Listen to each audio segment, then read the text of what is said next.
Good evening, everyone. Looks like everyone's made it over. This is wonderful. It's my honor and privilege to introduce this evening's speaker.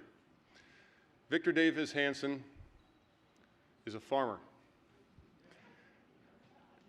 He is a farmer on the family farm that has been farmed for 5 generations. Being a farmer makes one practical, wise, and aware of the world around them. He's not just aware of the world around him, however. He has studied the classical world up to the present world. He earned a PhD at Stanford University in classics and then went on to found a very successful classics program at Cal State Fresno. After leaving Cal State Fresno, he went back to his alma mater, Stanford, where he joined the Hoover Institution and is the Martin and Illie Anderson Senior Fellow in Residence at the Hoover Institution. But he's also a faculty member at Hillsdale College, where he comes every year to teach.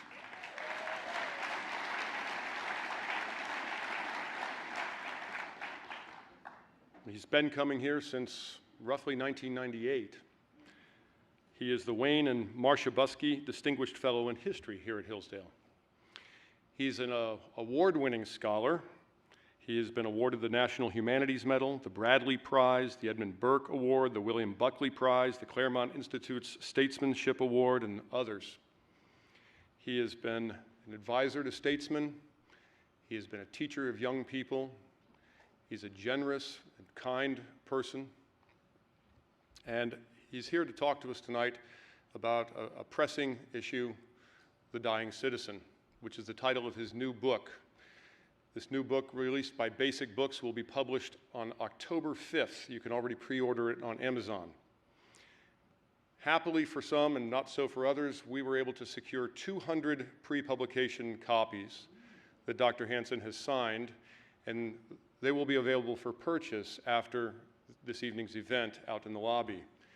If you're not at the front of the queue, no worries. He has also signed just as many book plates that can go inside a book, and you are free to order a copy. We have order forms, and you can order a copy and receive that book with a signed book plate within it as well, if this is something you're interested in.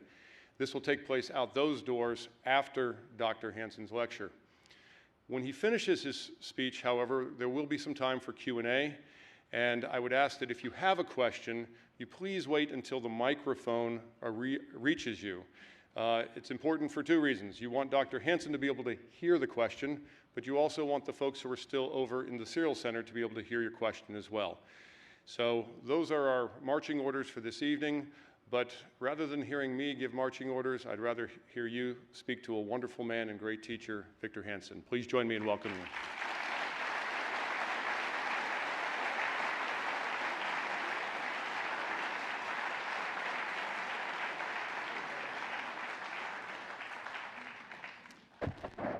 Thank you, Mark. I enjoy every year coming here.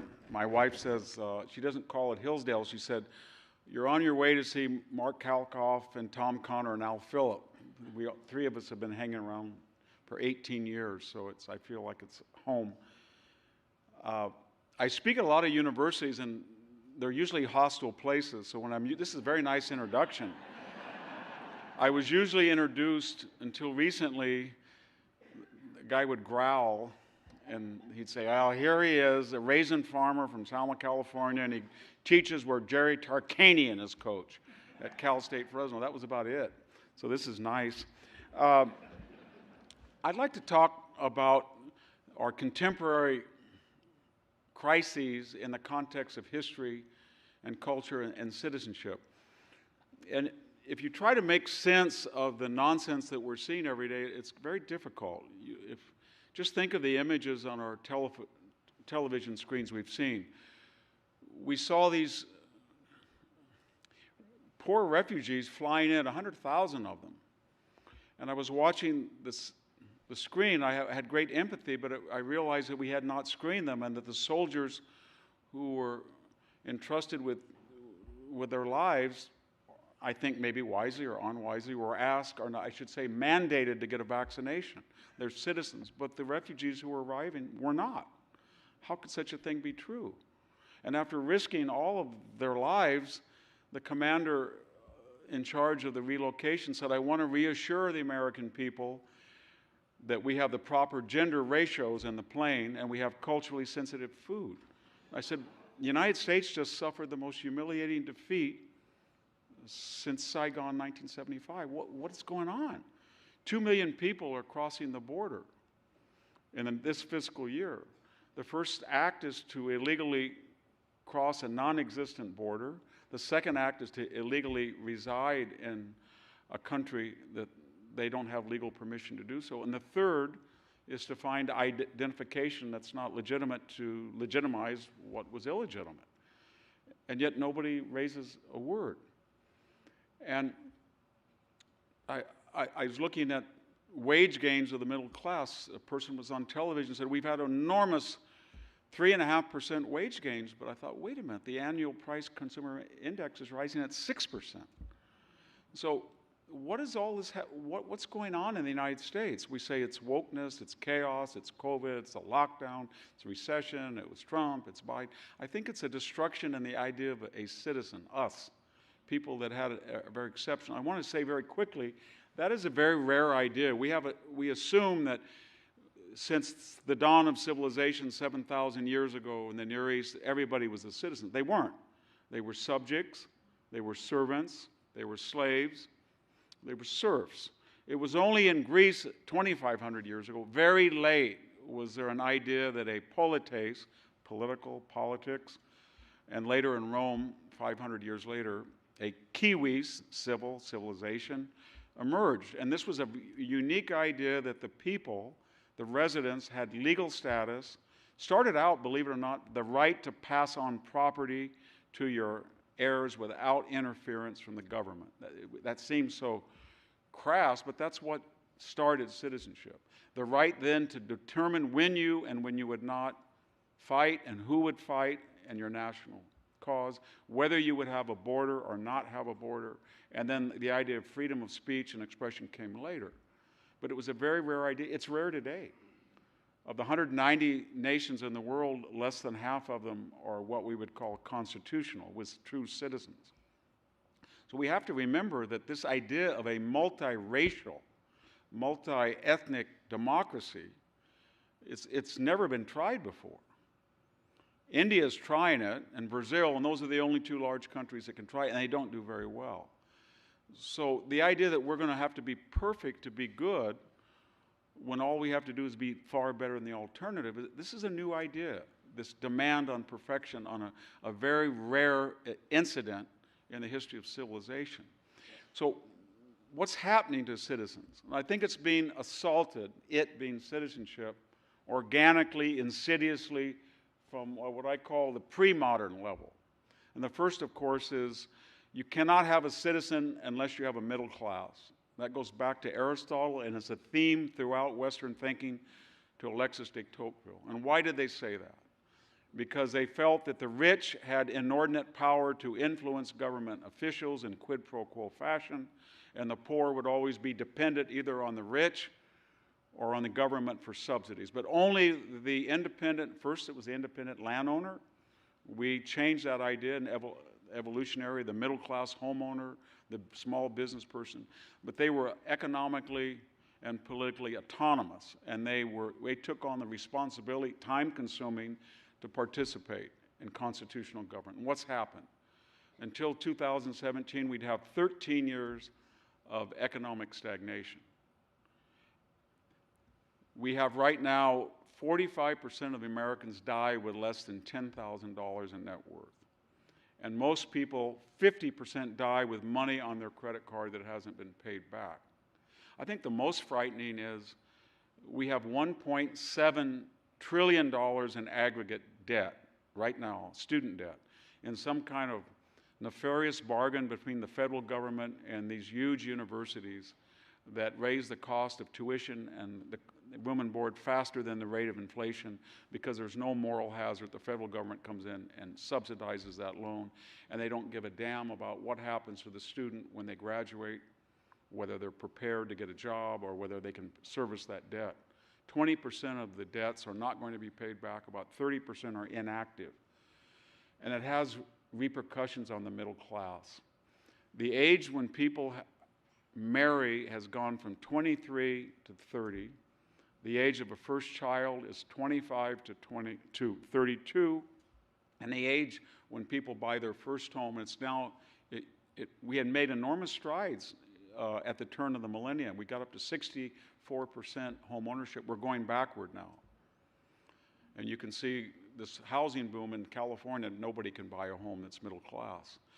But we're doing something that, again, I don't want to quote all the philosophers, but Tocqueville said one of the great dangers of a maternalistic democracy is prolonged adolescence. These are people who do not want to go out and face life, get married, have children. Whether they want to have children doesn't immaterial. Buy a home, be productive. And you can see it in the government. During the Obamacare controversy, do you remember the pajama boy ad where we were all supposed to listen to a man with footsies, and he was in his 20s and he was in his pajamas drinking hot chocolate, and he said, "Drink hot chocolate, be cool, get Obamacare." I thought, who in the world would be attracted? And then I was told it was a great success. The other ad was The Life of Julia. Do you remember that ad? Julia, when she was born, her mother had, fine, good, noble thing, federal prenatal care. When she was born, she had 1 to 3 federal assistants. She went into a federal this and federal that. And it was bragging on the idea that from the moment she was born to the moment she died. And I thought cradle to grave was a pejorative, but I saw today that the new reconciliation bill is called cradle to grave benefits in the positive sense. There's nothing more injurious to citizenship and a democracy than to have a prolonged adolescent generation. It just doesn't work. The second challenge is, in the ancient world, people loved borders. The Greeks would have something called a horos, a stone that marked out the limits of Thebes or Corinth or Thespe or Sparta. And sometimes they were natural, sometimes they were artificial, but borders were really important. Wars started in the ancient world over borders. Now, why was that? Was it because they were chauvinistic? Was it they were militaristic? No, they felt that if you did not have a special place, a landscape in which everybody shared common values, traditions, holidays, rituals, you could not inculcate a cultural and social aspect that would reinforce constitutional government. We have no border in the South now. We have 50 million people living in the United States, legally and otherwise, that we don't know their status, but they were not born in the United States. Some are citizens, some are legal residents, but 20 million we know are illegal residents. So we are creating caste of citizenship. When you see a person, 27% of the California population was not born in the United States. So that means when I see somebody, I don't know to what degree we have a commonality other than just residing there. Do they believe in Christmas? Do they know what Iwo Jima was? Do they have any knowledge of Gettysburg? All of the civic rituals that are so important to reinforce a constitutional system. It can't exist as just politics. You have to reinforce it constantly with shared experiences, even a shared physical space. And if you don't have that, you have nothing. And yet we have destroyed the idea of a border. And why? We're all guilty. Central American governments in Mexico this year will get $60 billion in remittances from people illegally. It's the largest source of foreign exchange. And guess what? Most of that money will be freed up because the federal, local, and state government are subsidizing people to allow them to have extra cash to send back to countries that will either cannot or will not help their own people.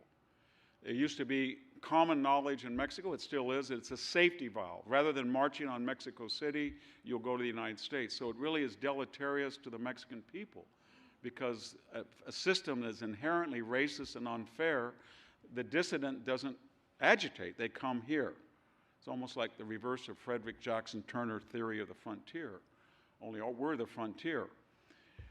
Second thing is all of us, and especially in places on the bi-coastal, we have created an aristocracy that depend on cheap labor. When I was growing up, I don't remember people in California of the upper middle class having a gardener, a nanny, a cook, and yet they assume that that's a birthright. And they're not worried about what the mechanics of that are, or the results on a society at large. And this is not just the left, it's the corporate right as well. that wants cheap labor and has driven down wages for the middle class. And of course, then there's the Democratic Party. They feel that these constituents that you see on your screen will have fealty to their party because they will be generous in the entitlements. They feel that there'll never be a California of Ronald Reagan, George Dukmasian, Pete Wilson, even Arnold Schwarzenegger. It's over with. And they have flipped Nevada. They feel they flipped New Mexico. They're about to flip Arizona. They think they flipped Colorado. And it's a premeditated idea of bringing people in. And so there was a lot of guilty parties. But you cannot have citizenship when people are residents and we don't know that there's any difference between castes. It used to be that a citizen was eligible for federal entitlements.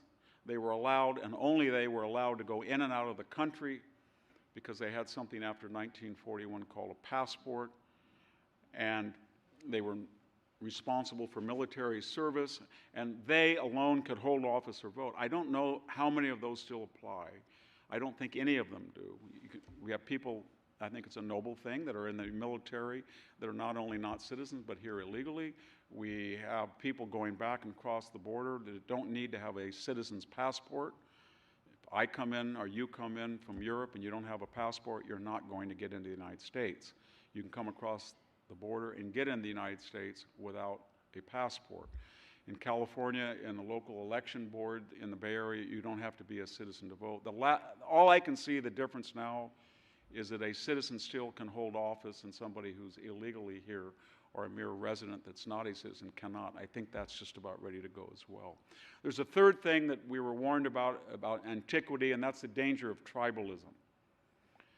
When you read a historian like Thucydides, they always start with the idea that a pre-civilization, pre-modern society has no meritocracy. You hire your first cousin, or your general appearance is essential, not incidental to who you are. And the tribe then is the enemy of progress. It's the enemy of meritocracy. I've been, I think, to every country in the Middle East except Iran. When I talk to people, journalists there, they always say something. It's a constant refrain. The reason that things don't work here is because we hire our first cousin, and we don't hire the most capable person, because we judge people by their blood ties or their superficial appearance. We had been fighting with a legacy of slavery and Jim Crow in the South. We're now in 50 years since the Civil Rights Movement and affirmative action, and we were starting to realize Martin Luther King Jr.'s dream of the content of our character rather than this color of our skin, and we've gone back 50 years with this woke movement. This woke movement was not started grassroots. This is a top-down phenomenon. This is Oprah Winfrey from her $90 million estate in Montecito complaining about ill treatment to Meghan Markle in her $15 million mansion. This is Barack and Michelle Obama worth $100 million coming out and then pontificating on the unfairness as they go back to their 38-acre, $14 million Martha Vineyard estate. I could go on, but you get the picture. The BLM founder, Phyllis Queller, she's on house number 4 in Topanga Canyon. Professor Kendi, if you want to hear him, it's $20,000, $333 a minute for his advice about how you must be racist to stop racism and you must discriminate to stop discrimination. And Ta-Nehisi Coates, sort of the godfather, the guru of wokeism, he's making a fortune writing comic books and comic book screenplays for Hollywood. These are not revolutionaries out on the barricades. This is an elite-driven drive for the spoils of America, camouflaged as if America is culpable. When I heard General Milley and the Chief of Naval Operations and the Defense Secretary say that they were rooting out white privilege, white supremacy, and whiteness, I did think, what's going on in Afghanistan? Why we were losing Afghanistan while Joe Biden was telling us everything was okay in Afghanistan. They have 300,000 men, they have airport. Why he was calling the Afghan president and stealthy saying, even if you're losing it, please lie. What was our military doing? They were cannibalizing their own ranks. And when General Austin said, we want every aspect of our military to reflect proportionality. Okay. White males to take one example, do you really want to go down that tribal road where every single person is going to have a job based on their racial component? Because that's a trajectory to nihilism. And it's not even represented. We don't do that. We did that in the NBA when we were racist. And we had the NBA was not as exciting. Now we're going 76% African American. I think that's great. It's based on merit. But it violates the very canons of the left that says you cannot do that. So when I heard Austin and Mealy say that, I said, okay, white males make up 33% of the population. They've died in Iraq at 75%, and they've died in Afghanistan at 74%. Are you going to call up the Afghan airport and say, hey, anybody who's a white male, pull back. You've died and overrepresented. So it's somebody else's turn to go get killed. So you can see where we're going. The ultimate manifestation is a DNA badge. So we all try to adjudicate whether we're going to go back to the South 1/16th drop. Unless you think I'm kidding, Elizabeth Warren tried that, didn't she? And she found out she didn't even have a 1/16th drop, but she relied on high cheekbones. She didn't have the creativity and the imagination of Ward Churchill, who at least took the trouble to dress up as a Native American, even though he wasn't. And so that's what we're doing now. Under the racism that was in the United States, especially in the South, but it was there, people then said, I'm going to pass for white. It was a tragic experience because they thought they would get superior and discriminatory treatment. Now it's, I'm going to pass for non-white. So we come full circle, but we're no morally better than where we were. And this is tragic because we were on the pathway to an assimilated, intermarried, and integrated society. These are organic challenges of citizenship, but there's also, unfortunately, a more deliberate, planned effort that's top-down from the elites. What do I mean by elites? Academics, lawyers, political activists, people where I work, think tank.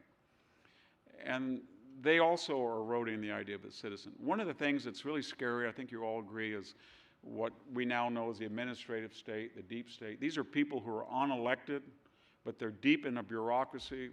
Their spiritual forefathers are the 20,000 people at ancient Athens that were involved in some way with the government of that democracy, first bureaucracy. The word bureaucracy, remember, comes from bureau in French, the desk people, the desk-bound that came after the revolution. Byzantine, it's a Byzantine system.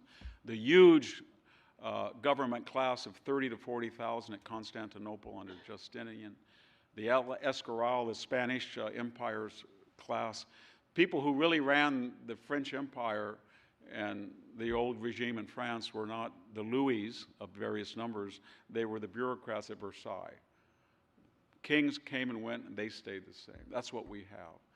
And they are judge, jury, and executioner, where your lowest learner, nobody elected her, nobody should have given her the power to tell which particular nonprofit group gets to get nonprofit status depending on their political views. So if somebody applies and they have the word liberty in their application, then they're likely not to vote for Barack Obama. They do not get nonprofit status. Nobody voted for Anthony Fauci and the CDC. Where did we come up with the idea that the CDC could adjudicate whether you, a landlord, can collect rent from somebody who's living in your property?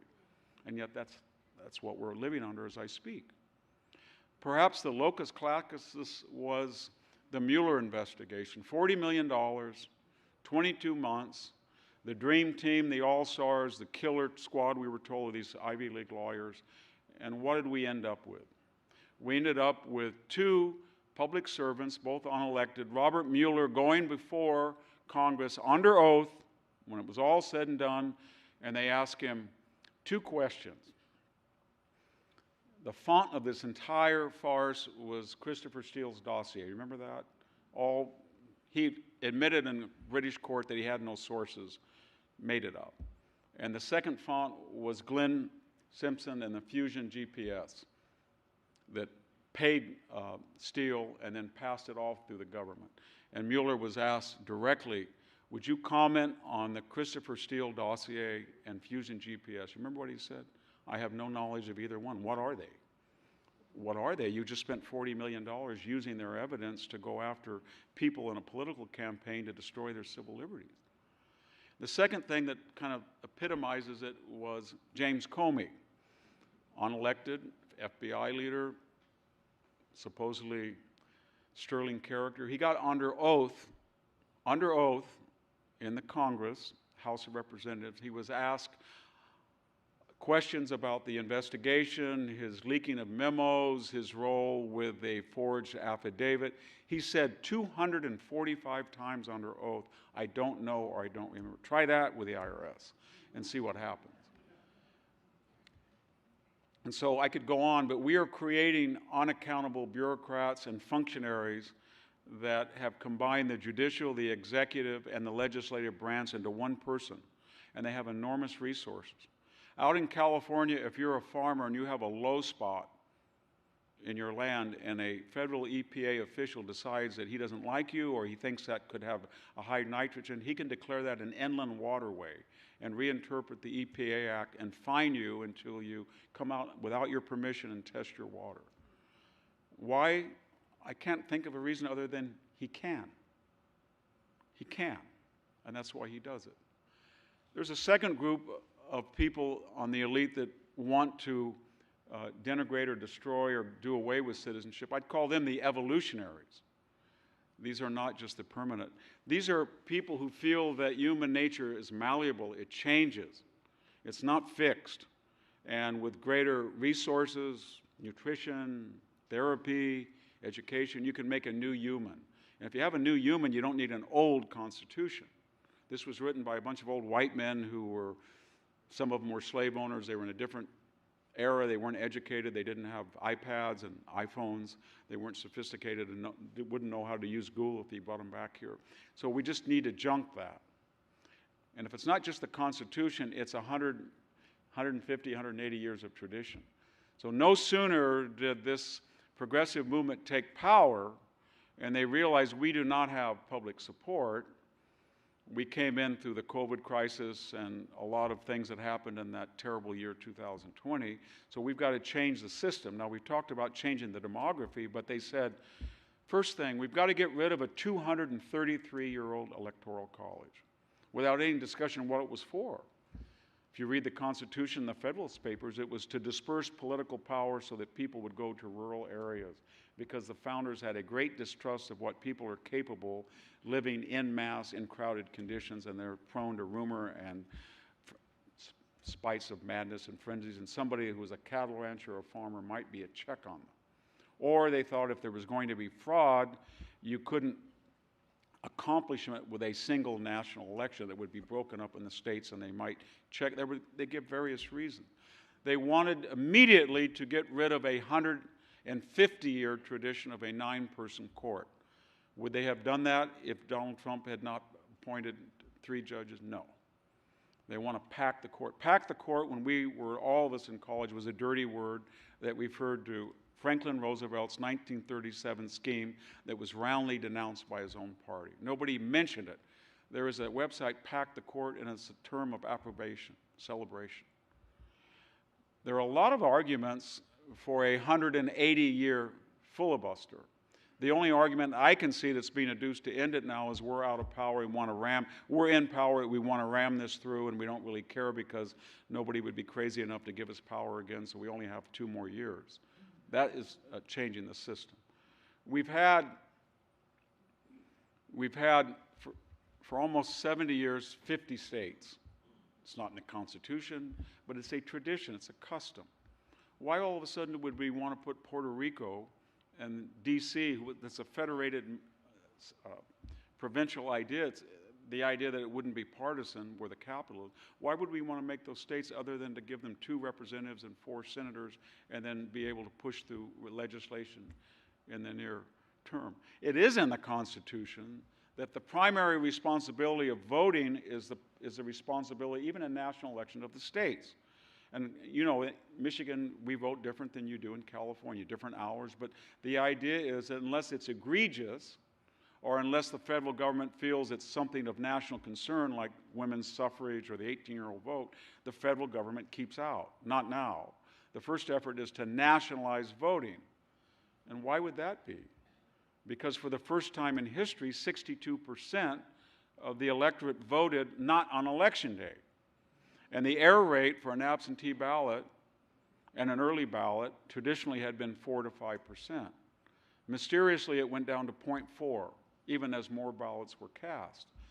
That's a magnitude of 10. On 102 million ballots, that could be 4 or 5 million ballots if they were placed in the right states: Pennsylvania, Michigan, Wisconsin, Ohio, Arizona, Georgia. They could affect the outcome.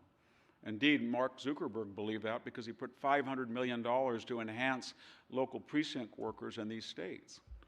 And so now we're tampering with the Constitution and trying to push through a national voters' law.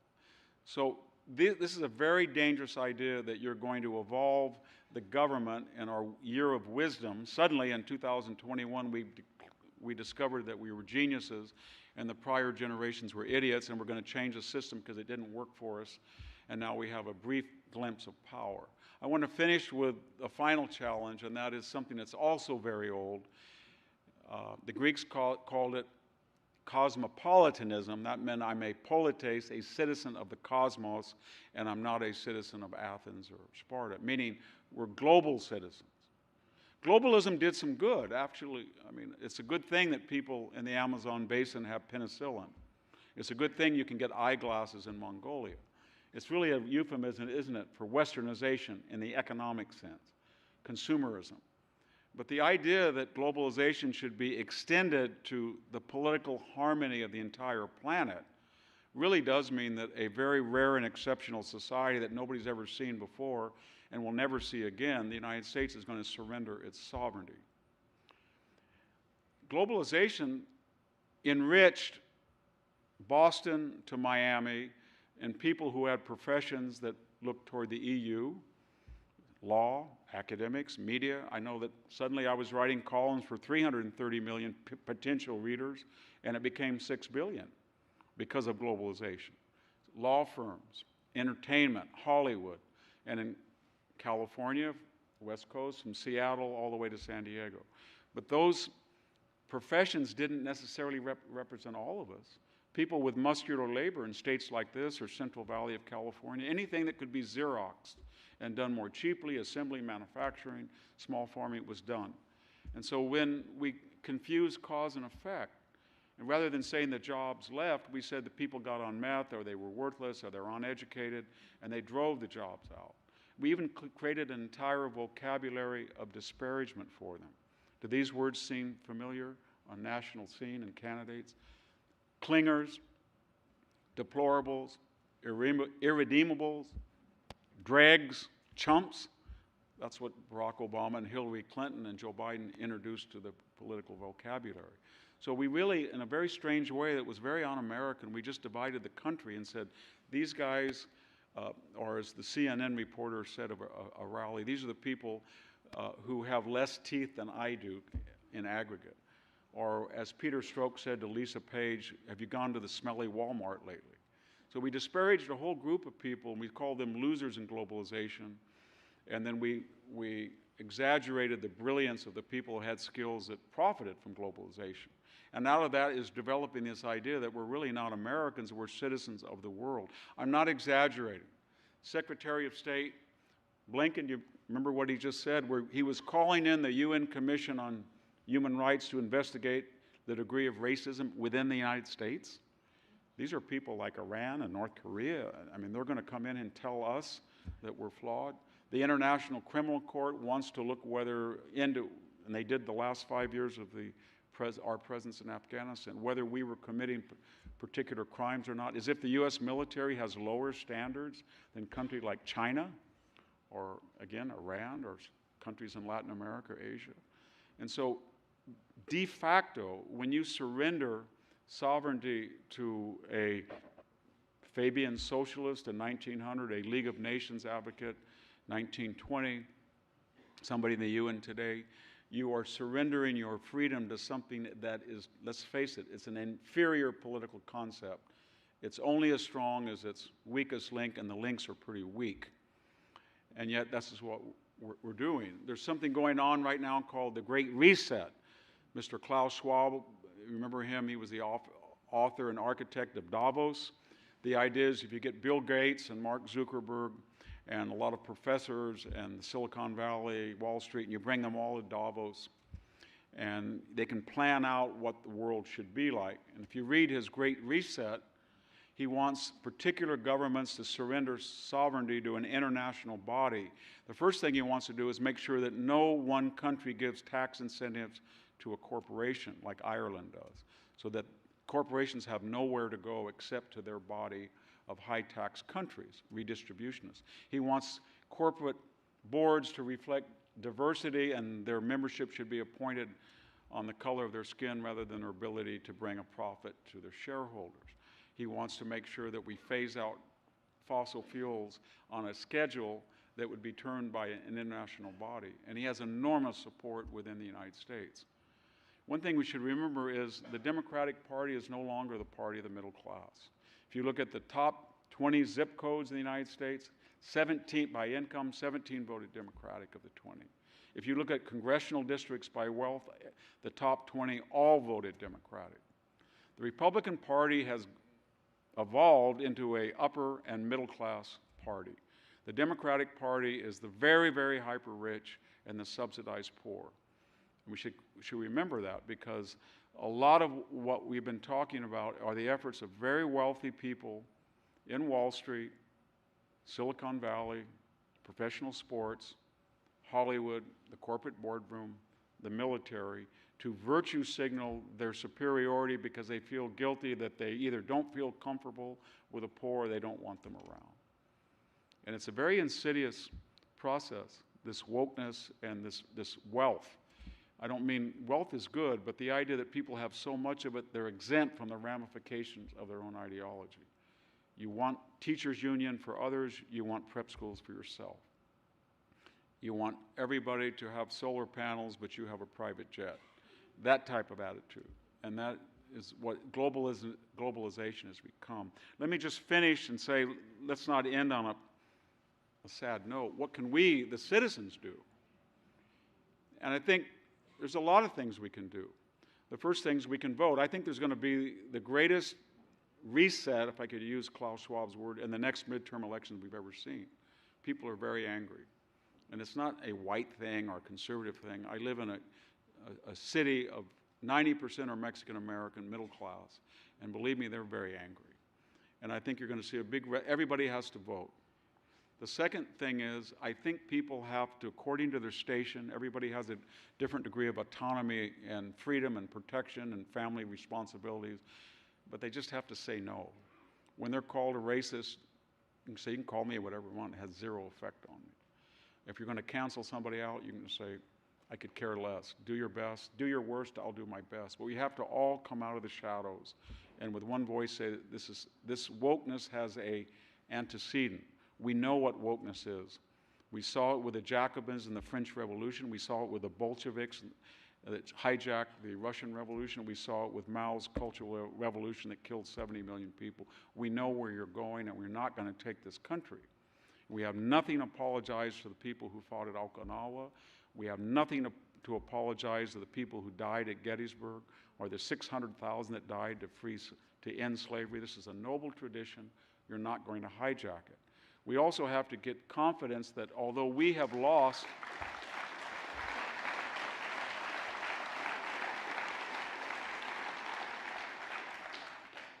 conservatives are worried about their families, their jobs, their community, and they're not activists. And then that laxity of all of ours, and I'm guilty, more guilty than anybody.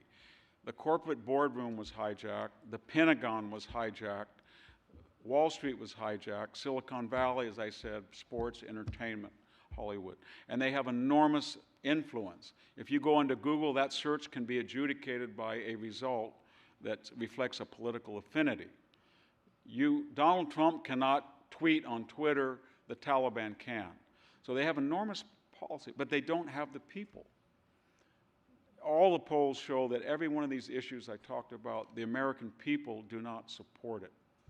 And yet we have to find a voice. And I think the voice is we have to go on the offensive and fight back. And if somebody calls you racist and they say that they're going to do this and this and this and this person, they're racist. They're talking about skin color. There's nothing wrong with saying The woke movement is racist to the core, it's elitist to the core, it's discriminatory to the core, and I'm happy to tell you that every day of the week. And if we do that, I think we can end it. And again, it's an empowered citizenry that is the majority. You're not the minority, and you're not crazy. Thank you very much.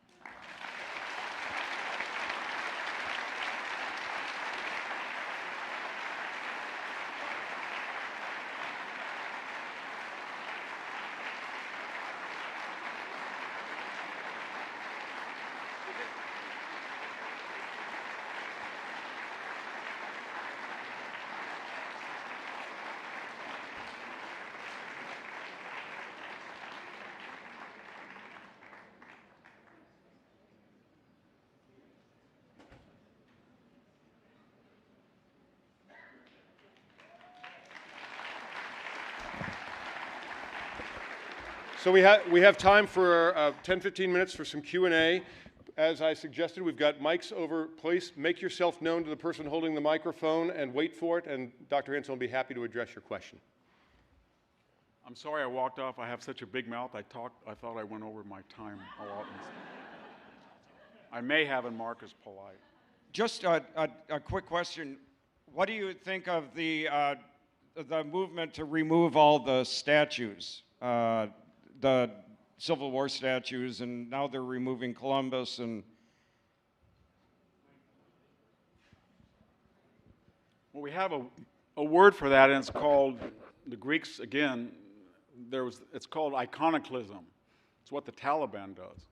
I have no problem if a municipality says, this particular statue is offensive in this day and age, and we're going to have a committee to study it, and we're going to bring it before the city council, and we're going to have public discussion, but that's not what we're doing. They're all nocturnal. People go in the middle of the night and tear things down without legal authorization. And so that's my chief complaint against it. The other thing, in a broader sense, is it's very dubious that we, the generation that is the wealthiest and most affluent in the history of civilization, look at history not as tragedy but melodrama, that we are going to go back and we're going to say that person is wanting according to our standards. And therefore we're canceling them and destroying them, and we're going to take that's what Trotsky, Lenin did that to Trotsky, Stalin did that to Trotsky. So it's very dangerous to do that. The Romans called it damnatio memoriae, each generation going back and attacking the past. I think it would be very difficult if I was in a covered wagon and I was a woman who had to get pregnant 15 times to have 10 births come to term, to have 5 survive childbirth, and have 3 survive childhood diseases, when there were no vacuum cleaners, no cleansers, and I was trying to get to Portland, Oregon, and the Willamette Valley, and I'm all of a sudden to say, I think she was racist. I don't think she had anything in her mind other how to survive one more day. And I think any of these Antifa and BLM people that were in her place would be dead in 10 seconds.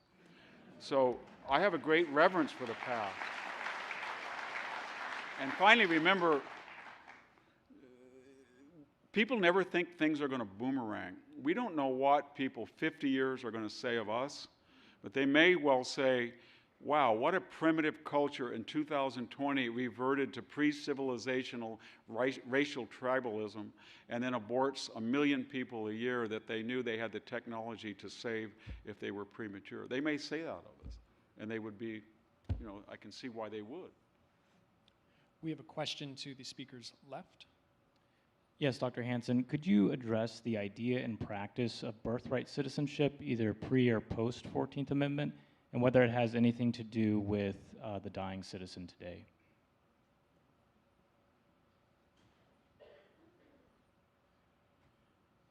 Birthright citizenship is the idea that the vernacular is anchor babies. And so in California, in my hometown, people come across the border pregnant, and they have a child, and that anchors them later on. And I'm not exaggerating. I've had people twice knock on my door at night and in Spanish say, do you know where Dr. X or Y is in my little town? And I said, how do you know? They've heard of them 1,500 miles away in Oaxaca, that you come to these little towns, there's a good doctor, he'll deliver your child. So it's in the Constitution, in the 14th Amendment, it's debatable whether or not people who, and I'm not going to get into the technicalities because I'm not qualified in jurisprudence, but whether a person is subject to the laws of the United States when they're here illegally or subject to the laws of, say, Mexico or Honduras. If they're subject to the laws of their native-born state and they have not been nationalized, then if they have a child, then that child would not be a U.S. citizen. More practically, the more liberal countries in the world, the EU, I think there's only 3 of them that allow this. So everybody says the United States is so conservative compared to Europe. Believe me, in the last 10 years, we make conservative look like Reagan. We make Europe look like Reagan country. We really do, economically even, but especially on this issue. So it's very contentious, and its validity rests on court interpretations of that amendment, and I think that's going to be fluid. And remember, Steve Miller was hated because one of the first things he did as Trump's advisor said that he wanted to revisit that with an executive order. That never happened.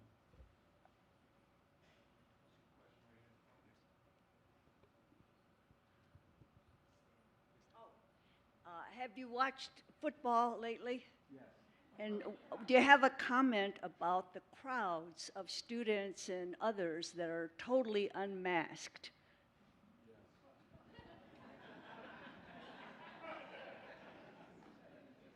Well, some crowds are more equal than others. Yeah.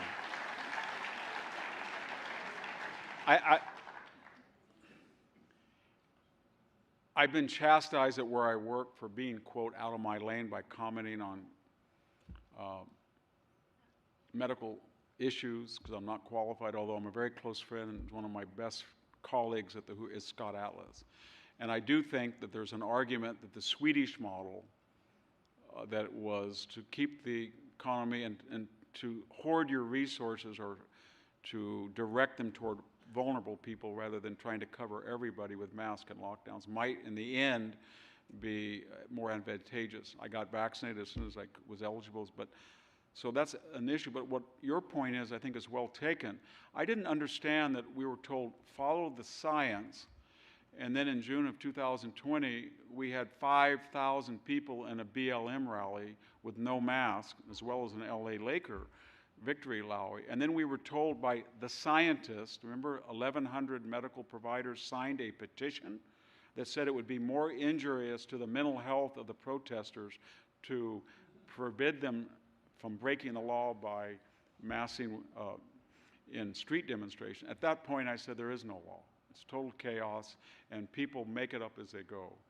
And as we've seen, it's in times of panic, in times of mass hysteria, in times of perceived danger, our constitutional liberties are the first to go. And I think COVID is a very dangerous disease because while 99% of us are not going to die with it, I've seen people who are healthy that for some immunological reason die from it. So it's something that may be different from the flu, but not different enough to sacrifice the First, Second, Third, Fourth, Fifth, Sixth, Seventh, Eighth, Ninth Amendments. And that's what we've done. We have a question to the speaker's left. Hello, sir. Thank you so much for that answer, and I think we should all have a mostly peaceful protest against Ohio State football. I would like to ask more seriously in terms of, it seems like the citizen is a creation of Western civilization, and it seems like Western civilization is the one leading the wokeness of our recent times. What is Eastern civilization, most notably China, doing in regards to the wokeness, or are they just waiting us to implode from it and have the world fall into their laps?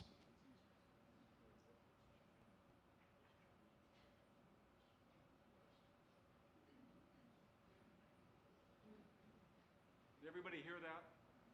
Yeah. Well, remember, this is not the Soviet Union, China. This is 1.5 billion people, and they have a very eerie Machiavellian fusion of elements of free market capitalism with state control under the veneer of communism that is far more productive, at least so far, than the Soviet Union ever was. And they have a degree of sophisticated propaganda that makes the old apparat from the Soviet Union look like rookies. I teach at a university where somebody just calmly announced, oh, by the way, that visiting professor of neuroscience, we found out she was working for the Chinese Communist military. Okay. And we have 380,000 students in the United States that are Chinese. Many of them, the vast majority, are here to study.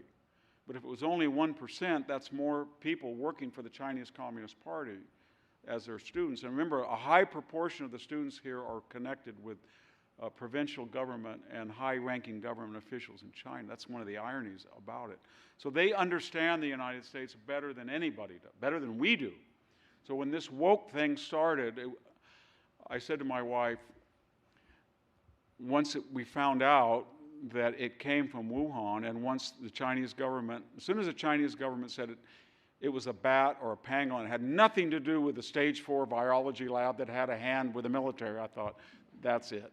You did too, everybody knew that. And it was engineered. But as soon as that, I said to Jennifer, watch what follows next. And it wasn't more than a week later than we were racist. Now, you can call Ebola the Ebola virus for Ebola. You can call valley fever because it's from the San Joaquin Valley. You can call Lyme disease because it's from Lyme. You say Wuhan virus, then you're a racist, and that's what they say. And this is a time when they put 1.5 million people in the Uyghur concentration camps, and they were pulling African residents off the streets of Beijing to check whether only they were infected. It's the most racist country in the world today, and yet they understood the woke mind. And remember one thing about the Chinese propaganda effort. We think in our arrogance that our magnanimity and our superior morality will be interpreted by them as welcome and will be reciprocated in kind. They look at it as weakness to be exploited.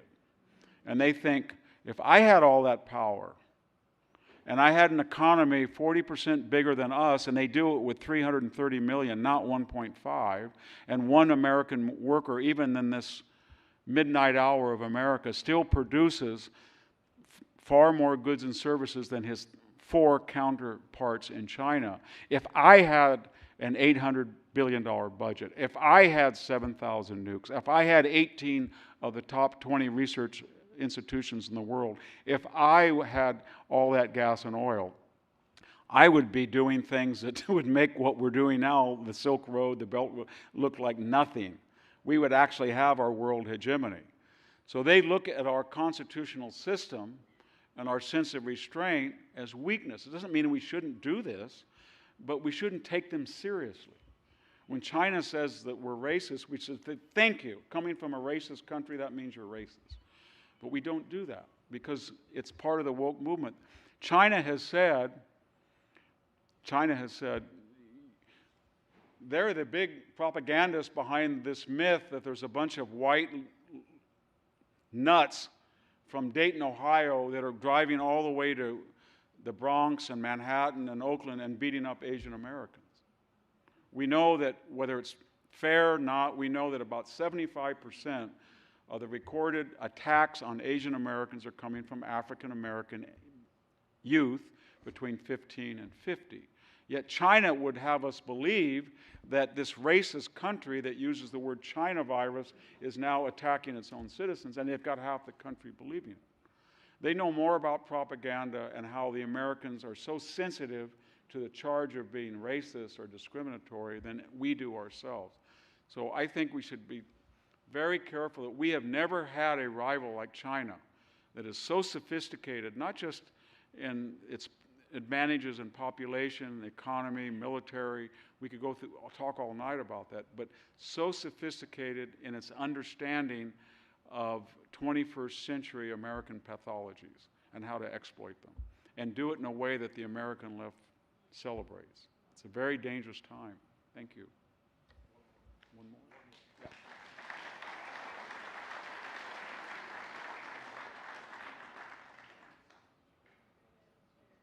Thank you. To what extent do you think the elites that you spoke of are empowered by their ability to, without any restraint, print fiat? And do you believe that what's happening, say, in El Salvador, only by way of example, where Bitcoin has become legal tender, will allow the world to have a central bank without central bankers?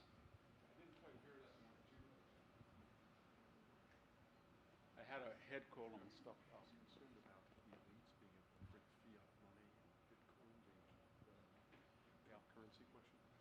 I'm not qualified, even though I should be, because I live in I work in Silicon Valley about Bitcoins, cryptocurrencies. But I think all of us are confused that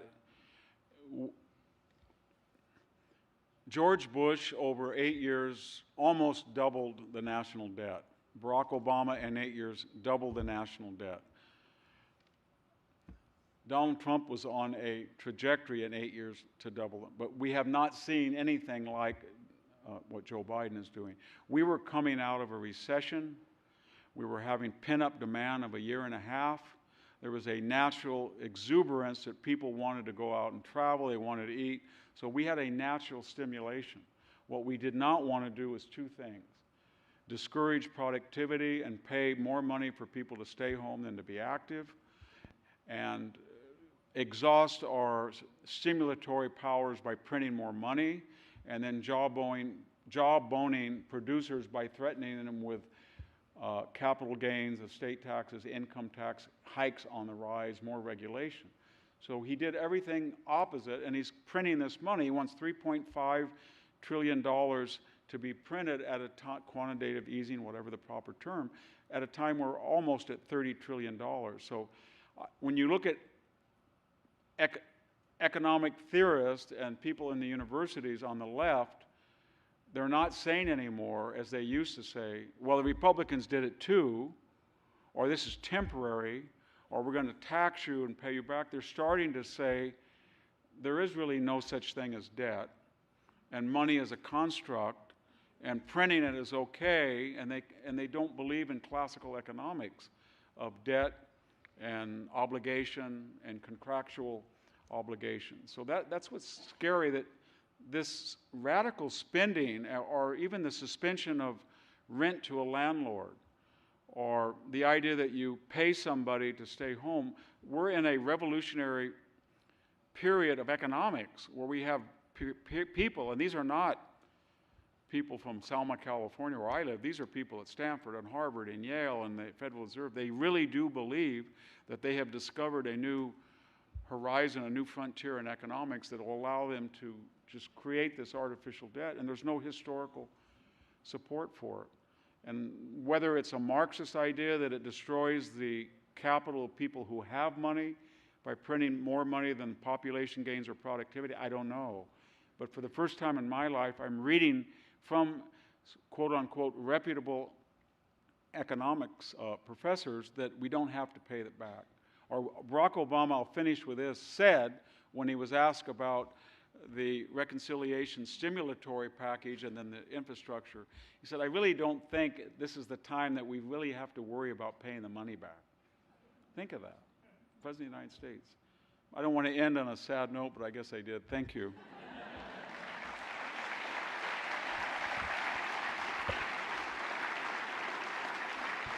Thank you, everyone.